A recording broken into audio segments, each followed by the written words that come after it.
ここは、ガタピシ横丁。甘い匂いが、ふと昔の記憶を呼び戻す。そんな不思議な通りだ。今日は、甘味どころの話をしよう。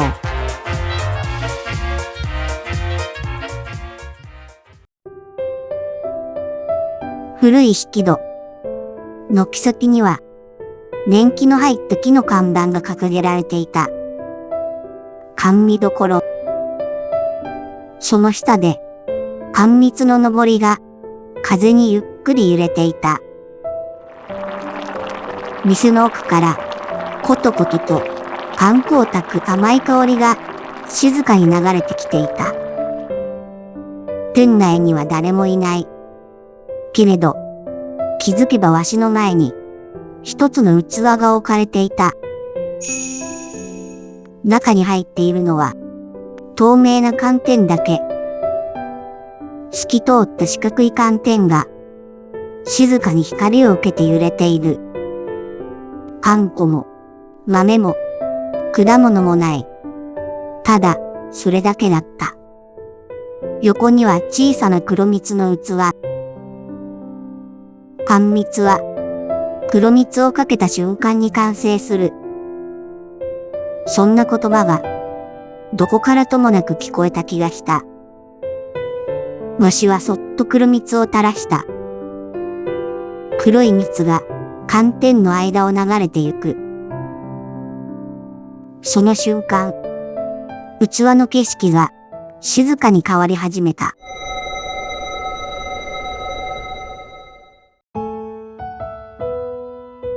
寒天の隙間に、艶のあるあんこが現れる。コロコロと赤えんどう豆が転がり、そして器の端には、琥珀色のニアンズがそっと姿を見せた。まるで最初からそこにあったみたいに、甘い香りがふわりと立ち上った。最後のひとたらし。黒蜜が静かに寒天を包む。その時、おとり、と、赤いさくらんぼが器の真ん中に現れた。まるで、この一杯の景色を完成させる最後の印のように。わしはそっとさじを入れた。寒天のひんやりした甘さ。あんこの柔らかな重み。黒蜜がゆっくり舌の上に広がってゆく。甘さと一緒に昔の夏の日の記憶が浮かんだ。縁側。風鈴。扇風機のゆっくりした風。どこかで食べたような、そんな懐かしい甘さだった。気づけば、器はもう空になっていた。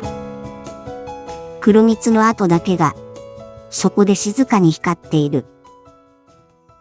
外では、風が上りを揺らしていた。季節は少しずつ夏に近づいている。どんな味も一つだけでは少し寂しい。人もまた、誰かがいないと少し寂しい。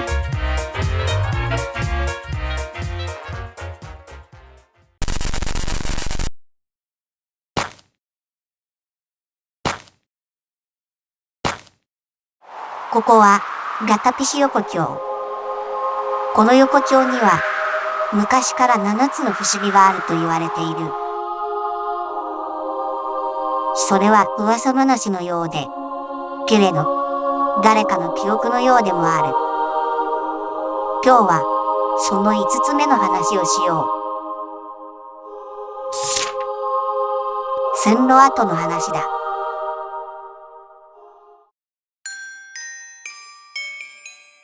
横丁の外れに、もう何年も前に廃線になった線路跡がある。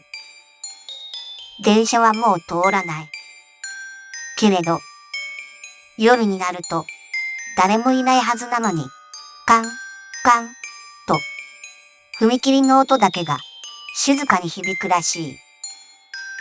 見渡しても、耳を澄ましても、待ち続けても、列車の姿を見た者はいないという。その夜わしは、線路跡まで歩いてみた。月明かりに照らされたレールは、背の高い草に半分ほど飲み込まれていた。先の方は霧に溶け、どこまで続いているのかわからなかった。足元を見ると、草の間から古い枕木だけがぽつりぽつりと顔を出している。線路はそこにあった痕跡だけを残して、静かに時間の下へ沈んでいた。線路跡にそっと足を踏み入れた。草の間に残る枕木が、かすかにきしんだ気がした。遠くから、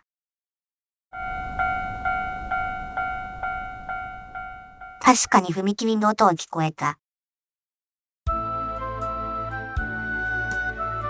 振り向く。何もない。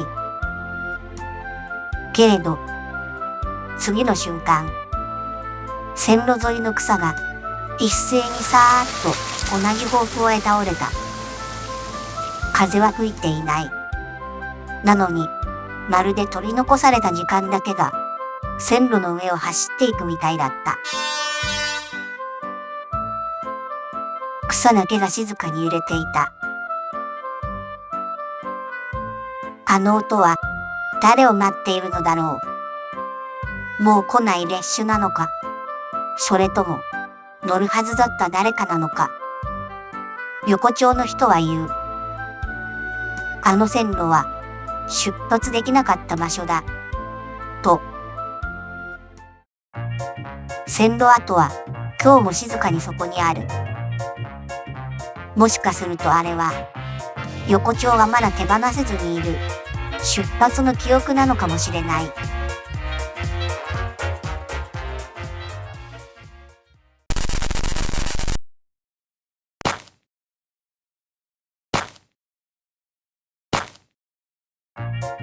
ここはガタピシ横丁。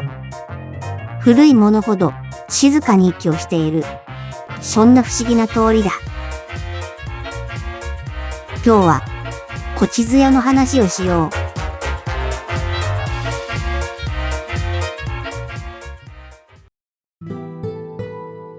店先には額に入った古い地図がいくつも立てかけられていた。のれんには小地図販売の文字。店の奥は暗く、誰かがいるのかどうかもわからない。わしはその地図の匂いに引き寄せられるように扉の奥へと進んだ。棚や壁には古びた地図が何枚も並んでいた。街道の地図、港町の地図、もう存在しない村の地図。どれも時間そのものが紙になったようだった。わしは一枚の地図に目を留めた。古い城下町の地図だった。そこには、今はもうない堀、消えてしまった門、武家屋敷の並ぶ通り。昔この町がこんな姿だったことをわしは初めて知った。ふと地図の端に小さな文字を見つけた。城下町外れ、未開の空き地。わしはその場所を指でなぞった。そこは、まさに今わしが立っている場所だった。つまり、ガタピシ横丁は、昔、地図にさえ描かれていない、ただの未開拓地だったのだ。城下町の外れ、誰にも知られない場所。けれど、だからこそいろんなものが流れ着いたのかもしれない。行商の商人が荷をほどいて店を開き、町人が小さな屋台を並べ、旅人が夜をしのぐ場所を求めて明かりを灯した。そうして、いつの間にかこの未開拓地は横丁になっていった。その時、紙の上の空白に細い線が一つ現れた。まるで、この路地の記憶が紙の上に浮かび上がっているみたいだった。気づけばわしはいつもの横丁に立っていた。景色がふっと揺れた。店も、看板も、明かりも消え、そこにあったのは、ただの広い空き地だった。草の揺れる、まだ何もない土地。まるで、昔の地図の中へ戻ってしまったみたいに。道は最初からあるわけじゃない。誰かが歩いた後に、初めて生まれる。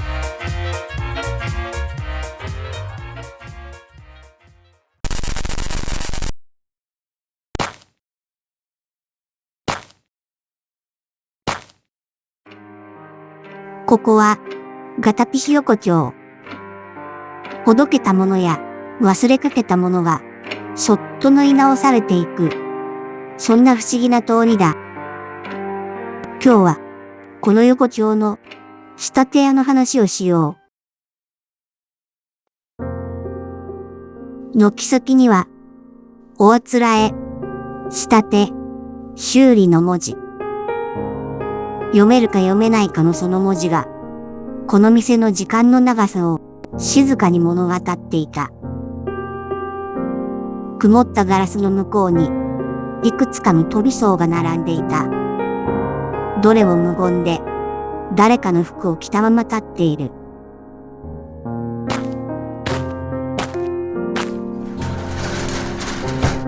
扉を開けると、店の中には誰もいなかった。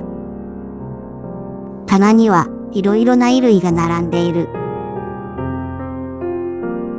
くたびれたシャツ。色の抜けたワンピース。小さな子供服に、少し古びたスーツ。どれも使い古されていて、ところどころに丁寧に縫い直された跡がある。新しいものは一つもない。けれど、そのどれもが、誰かの暮らしの時間を静かに抱えているようだった。その中で、一枚だけ、ほつれたままの割烹着があった。まだ直されていない糸が、小さく揺れている。わしは、なぜかそれに手を伸ばした。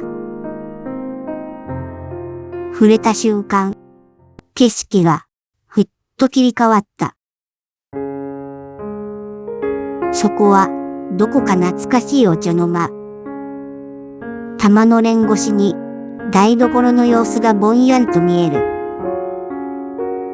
湯気の立つ鍋。木の板に差し込む柔らかい光。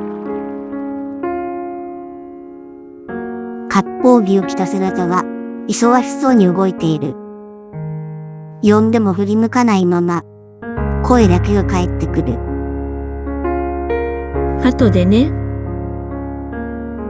その声は優しくて、そして少しだけ遠かった。あの頃はそれが当たり前で、当たり前すぎて、何も考えようともしなかった。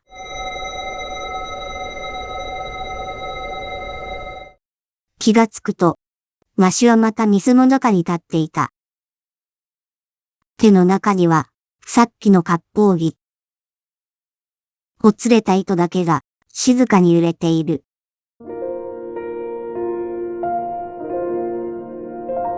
あの背中は、ただ忙しかったんじゃない。誰かのためにずっと動き続けていたんだと。ようやくわかった。ふと見ると、ほつれていた糸がいつの間にかきれいに縫い直されていた。誰が直したのかはわからない。けれど、その縫い目はどこか優しくて、あの頃の手のぬくもりに少し似ていた。わしはそっと割烹着を元の場所に戻した。扉の向こうで、コトン、と、包丁がまな板に当たる音がした気がした。振り抜かなかった背中にじっと支えられていた。わしは小さく息を吸って、誰にも聞こえない声でつぶやいた。ありがとう。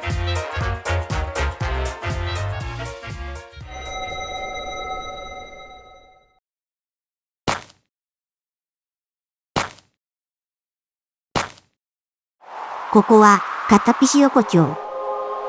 この横丁には昔から7つの不思議があると言われている。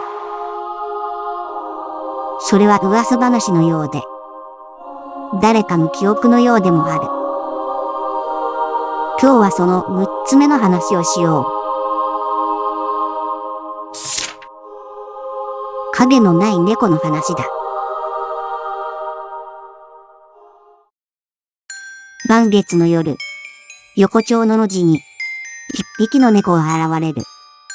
白い毛並みで、ゆっくりと歩くその猫は、どんな光の下にいても影を落とさない。街灯の下でも、月明かりの下でも、足元には何も映らないらしい。そして、近づくといつの間にかいなくなっているという。その夜わしは、横丁の奥まで歩いてみた。空には丸い月が浮かんでいる。路地の真ん中に、白い猫が静かに座っていた。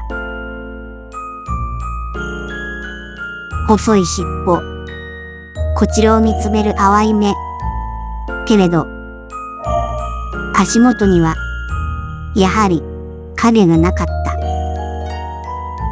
月の光は確かに猫の背中を照らしているのに、影だけがそこには存在していなかった。猫は逃げる様子もなく座っていた。わしはそっとその頭を撫でようと手を伸ばした。その時、足元に違和感が走った。影が薄い。街灯も月もさっきと変わっていないのに、わしの影だけがゆっくりと消えかけていた。猫は静かにこちらを見上げている。そして、小さく一声だけ鳴いた。次の瞬間、猫の姿は消えていた。影は何事もなかったように足元に戻っていた。あの猫は本当に存在していたのだろうか。それとも誰かを忘れたままのぬくもりだったのだろうか。横丁の人は言う。影を落とさないものほど一番そばにいる。と。影のない猫は今夜もどこかの路地を歩いている。もしかすると、あの猫は、横丁がそっと守っている、寄り添い続ける気持ち、なのかもしれない。